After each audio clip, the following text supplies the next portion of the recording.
Živimo v čudoviti deželi med čudovitimi ljudmi. Ampak v nekem trenutku ugotoviš, da stvari, ki so samoumevne, bile še včeraj, danes niso več. Zaupanje v državne inštitucije, v neodvisnost medijev in v svobodo izražanja je kar naenkrat omajano. In ukrepati moramo takoj. Če želimo tudi leta 2030 še naprej živeti v odprti in svobodni družbi, potem moramo ukrepati sedaj. Danes so ogroženi temelji vladavine prava in temelji demokracije.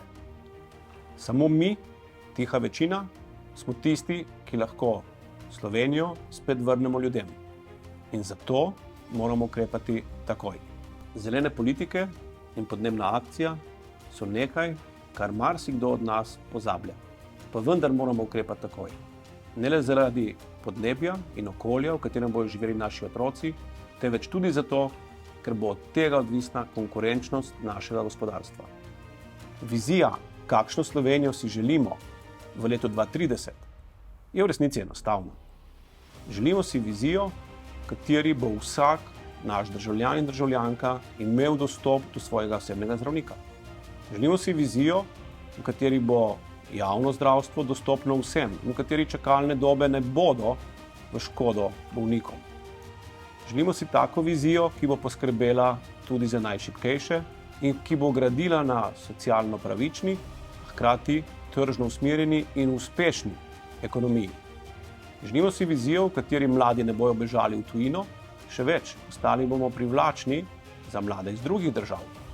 Zato, da bomo beg možganov ne samo zaustavili, ampak ponovno pomladili našo državo. Želimo si vizijo, ki bo starejšim omogočila dostojno in predvsem varno starost.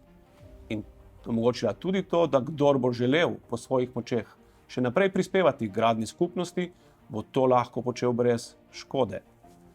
Želimo si vizijo, v kateri bo vsak, ki je strokoven in priden in delaven, lahko to tudi ustrezno unovčil. In želimo si vizijo, v kateri bo vladala solidarnost med vsemi, ne samo generacijami, ampak med spoloma in tudi med različno mislečimi. Kajti samo skozi spoštljiv dialog, spoštovanje in sodelovanje lahko kot skupnost rastemo. In želimo si, da bo Slovenija še naprej rastla. 24. april bo tokrat še poseben dan.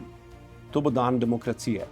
To bo dan, ko se bomo Slovenke in Slovenci, državljanke in državljani odločali ne med tem, katero stranko bomo obkrožili, ampak v kakšni družbi želimo živeti v naslednjem desetletju.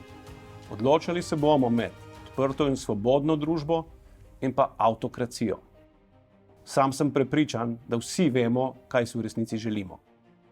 In zato je tako pomembno, da se vsak od nas na dan volitev zave svoje dolžnosti, to je dolžnost do družbe, dolžnost do države in izkoristi svojo volilno pravico. Zato pozivam vse, da se volitev udeležimo. Damo svoj glas v boljši prihodnosti za nas, za Slovenijo in predvsem za naše otroke.